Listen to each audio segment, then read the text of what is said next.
Salam saudara, kembali saya Rosi menjumpai Anda dalam program Aku dan Dia. Dalam program Aku dan Dia saat ini, saya mau mengajak Anda untuk mendengarkan pembahasan tentang Yesus berkuasa menjaga umatnya tidak bernoda saat menghadap hadirat Tuhan. Selamat mendengarkan.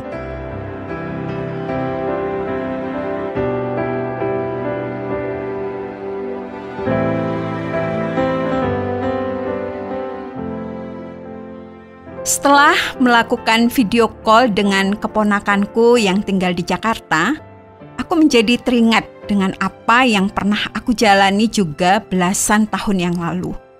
Keponakanku itu memiliki seorang anak laki-laki yang berusia hampir 3 tahun dan rencananya ia akan masuk sekolah di tahun pelajaran yang akan datang. Tentu saja untuk anak seusia itu ia masih harus memulai sekolahnya di playgroup. Dalam video call itu keponakanku bercerita mengenai bagaimana ia mencoba melatih anaknya untuk bisa memusatkan perhatian kepadanya ketika ia sedang berjalan menuju ke sekolahnya. Sebagaimana anak-anak kecil, perhatiannya gampang sekali teralihkan. Sehingga beberapa kali keponakanku harus berhenti dan menunggu. Ketika anaknya itu tiba-tiba saja tertarik untuk melihat capung atau melihat semut di tepi jalan, atau sekedar mengambil batu, atau bahkan kalau ia merasa lelah dalam perjalanan itu. Di saat yang demikian, keponakanku harus berhenti dan memanggil anaknya untuk terus berjalan mengikutinya. Ia juga menegur anaknya karena berhenti tiba-tiba seperti itu dan mengajarinya untuk tetap berjalan dan menjaga agar tetap dekat dengannya. Aku ingat juga, aku memiliki pengalaman yang sama dengan anak-anakku juga ketika mereka masih kecil. Untungnya jarak antara rumahku dengan sekolah mereka tidak terlalu jauh dan kami tidak harus melewati jalan raya. Namun, tetap saja aku mengalami hal yang sama dengan keponakanku itu.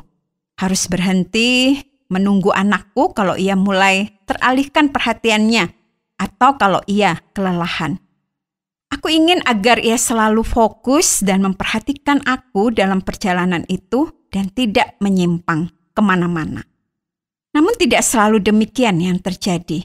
Aku harus terus bersabar dan kadangkala juga sedikit keras untuk memastikan bahwa ia bisa terus berada di dekatku dan mengikutiku sampai ke sekolahnya.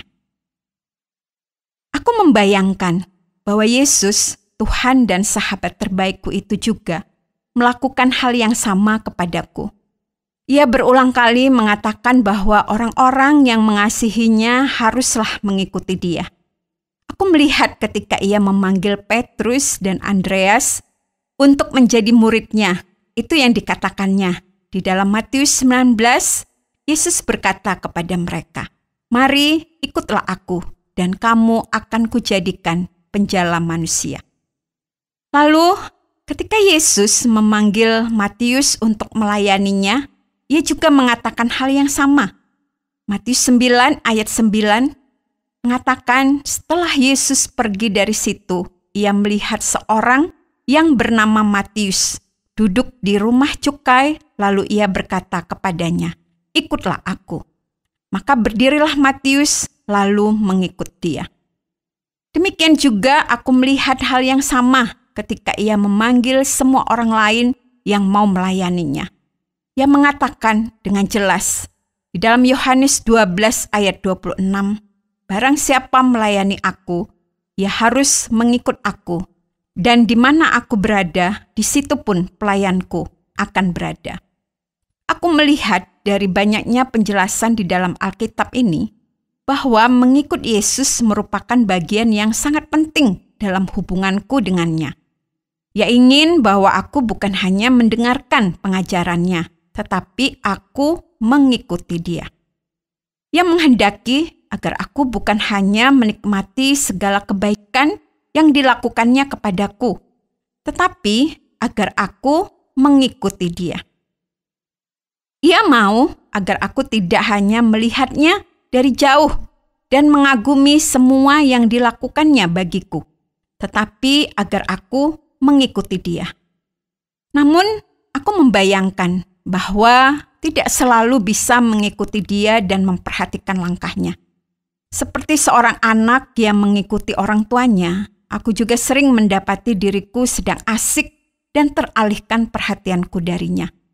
Selalu saja ada berbagai perkara yang nampaknya indah dan menyenangkan yang kemudian membuat aku berhenti dan bahkan melangkah ke arah yang tidak sesuai dengan jalan yang dikendakinya.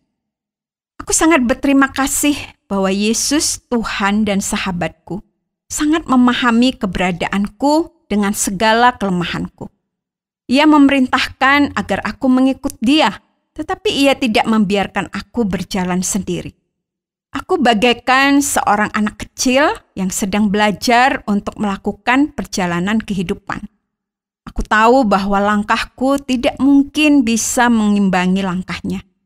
Aku sadar bahwa pemahamanku tentang kehidupan sangatlah terbatas, karena banyak hal yang tidak aku mengerti. Aku juga memahami bahwa kemampuanku untuk menalar sebuah peristiwa yang ada di sekelilingku juga sangat lamban, sehingga aku tidak akan mungkin bisa mengerti dengan baik apa yang terjadi di dalam kehidupanku sendiri. Bahkan dalam kelambanan dan kebebalanku sendiri, aku tahu bahwa aku sering mengulangi kesalahan yang sama. Aku kembali berbelok ke jalan yang salah, dan aku tersandung oleh batu sandungan yang sama. Aku terkecoh oleh godaan yang sama. Namun, aku bersyukur bahwa Ia tidak membiarkan diriku selalu melalui semua itu sendirian. Ia tidak hanya memandang dari kejauhan ketika aku sedang melalui perjalanan kehidupan. Ia juga tidak hanya menunggu di ujung akhir perjalanan sambil mencatat kebaikan dan kesalahan yang aku lakukan. Ia tidak menyimpan semua kesalahan yang aku lakukan dalam perjalanan hidup itu dan kemudian menimpakan murkanya begitu saja atas kesalahan yang aku perbuat. Namun Ia menyatakan kepeduliannya kepadaku dengan cara yang sangat luar biasa. Ia bukan hanya memerintahkan aku mengikuti Dia, tetapi Ia juga menjadi sahabat terbaik yang selalu menyertai, sehingga Ia selalu berada di sisiku ketika aku menempuh perjalanan, bahkan meski perjalanan itu sulit dan bergelombang.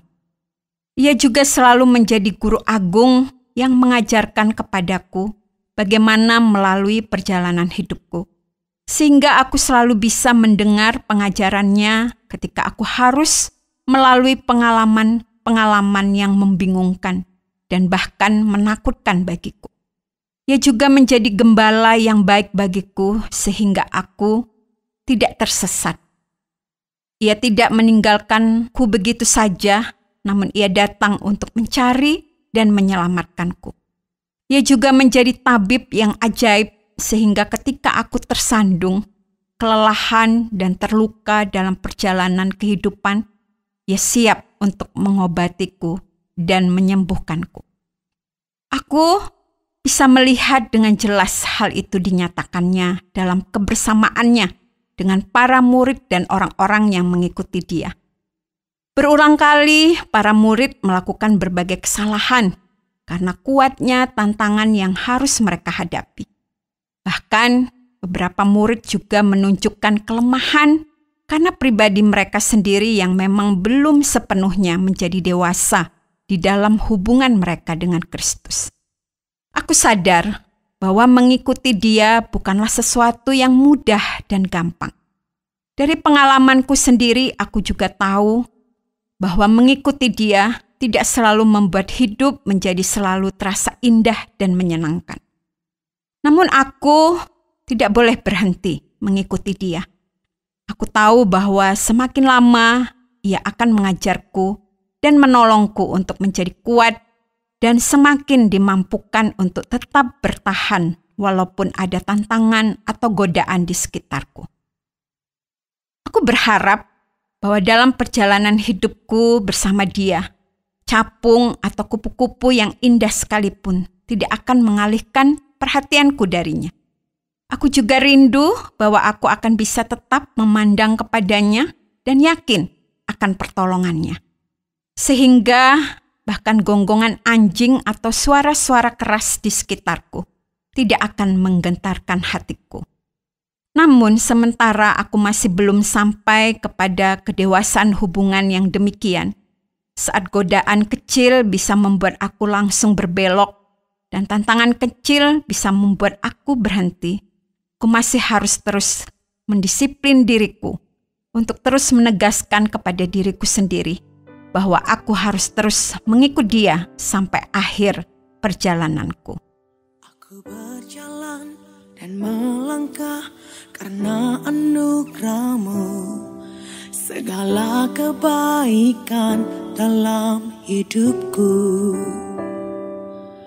Karena cinta-Mu dan kasih-Mu, Engkau tuntun hidupku.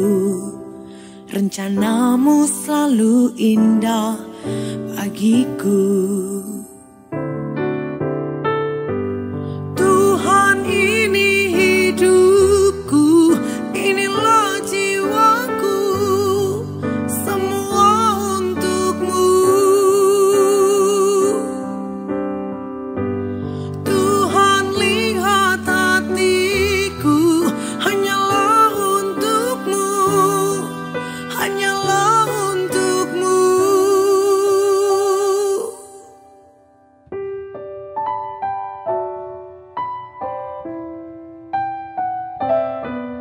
Walau hidupku tak berjalan sesuai rencanaku, rencana-Mu selalu indah bagiku.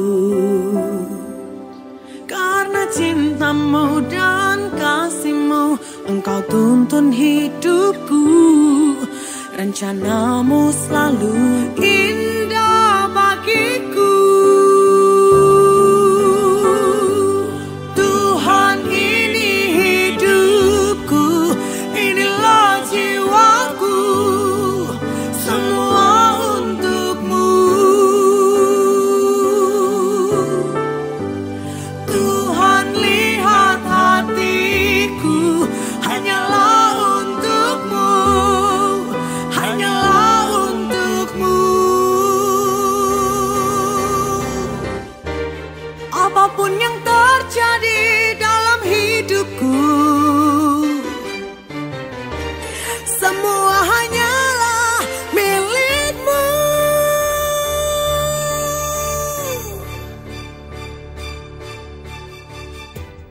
Terima kasih Anda sudah mengikuti pembahasan kita mengenai Yesus Kristus yang berkuasa untuk menjaga kita tidak bernoda dalam mengikuti Dia. Kekudusan Allah tidak akan membiarkan noda apapun mendekati kita.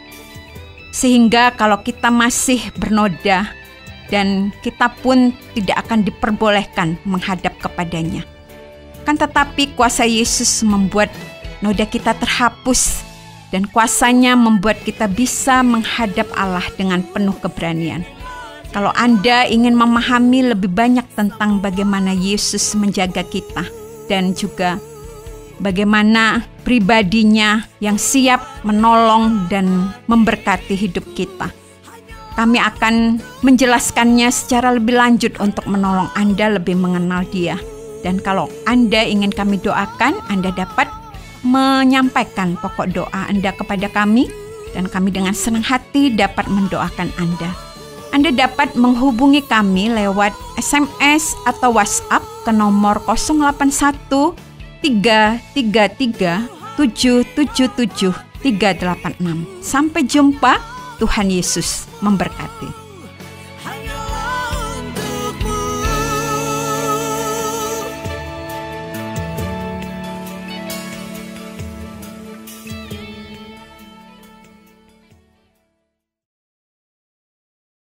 Terima kasih Anda sudah mengikuti program kami. Jika Anda diberkati, jangan lupa like, komen, dan share supaya Anda tidak ketinggalan setiap program terbaru kami.